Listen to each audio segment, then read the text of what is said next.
सोन्याचा भाव 1,53,000 एवढा असल्यामुळे अक्षय तृतीयेला सोन्याची खरेदी कमी होईल असं सोनं व्यापाऱ्यांना वाटत होतं। दर एवढा असतानाही नागरिकांनी मात्र मोठ्या उत्साहामध्ये सोनं खरेदी केल्याचे चित्र पाहायला मिळाले। यंदा जवळपास 25% सोनं खरेदीमध्ये वाढ होईल असा विश्वास महाराष्ट्र सुवर्णकार फेडरेशनचे अध्यक्ष फत्तेचंद रांका यांनी व्यक्त केलाय। अक्षय तृतीयेच्या पार्श्वभूमीवर फत्तेचंद रांका यांच्याशी चर्चा केलेली आहे आमचे प्रतिनिधी कैलास पुरी यांनी।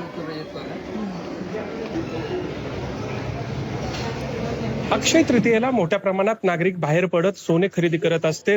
यंदा कशा पद्धतीने नागरिकांचा प्रतिसाद आहे आपण जाणून घेऊया। आपल्या बरोबर महाराष्ट्र सुवर्णकार फेडरेशनचे अध्यक्ष फत्तेचंद रांका आहेत, त्यांच्याकडून काय सांगाल, कशा पद्धतीने प्रतिसाद आहे, काही परिणाम जाणवतोय का?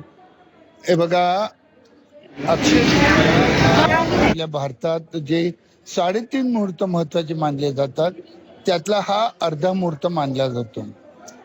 दिवाळीचा पाडवा, गुढीपाडवा आणि दसरा हे जे 3 मुहूर्त आहेत आणि अक्षय तृतीया अर्धा। परंतु आता संपूर्ण जनतेने आणि मीडियाने याला पूर्णच मुहूर्त करून टाकलाय।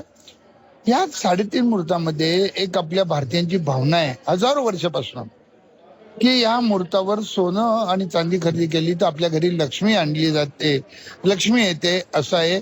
आणि सोन्याला धार्मिक आणि सामाजिक महत्व अत्यंत आहे। महत्व चांदीला सुद्धा कुठली वस्तू कुठलंही फंक्शन करायचं असेल तर पहिली वस्तू चांदीची असते। म्हणून आज वाटलं होतं की भाव वाढल्यामुळे थोडा प्रतिसाद कमी असेल, परंतु आश्चर्याची गोष्ट अशी आहे सकाळपासून फुल गर्दी लागलेली आपण दुकानात पाहताय की गर्दी आहे सकाळपासून। म्हणजे विशेष करून चांदी विभागालाही गर्दी फार मोठ्या प्रमाणात आहे। आज भाव 1,53,000 आहे, 22 कॅरेट 1,42,000 आहे, चांदी 2,57,000 आहे। एवढा भाव असताना एक आम्हाला नक्कीच खात्री होती की भारतीय आपले काही असो आपलं बजेट, त्या बजेट प्रमाणे सोनं मग कमी जरी क्वांटिटी आली तरी खरेदी करतात। पण तो गेल्या काही वर्ष असं दिसून येत आहे की भाव वाढले जरी असले तरी धंद्याची वृद्धी ही होते, अमाऊंट मध्येही होते आणि क्वांटिटी मध्ये होते। कमीत कमी 20 ते 25% वृद्धी मागच्या वर्षीपेक्षा जास्ती होत असते।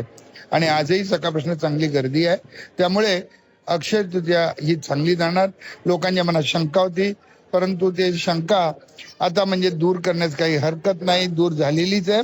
आणि एकंदरीतच अक्षय तृतीयेला दर वाढल्यामुळे सोन्याची विक्री जी आहे ते कमी होईल असं वाटत होतं, मात्र जवळपास आतापर्यंतचा अनुभव पाहता 20 ते 25% ही वाढ जी आहे ती झालेली पाहायला मिळत आहे। कैलास पुरी, झी मीडिया, पिंपरी चिंचवड।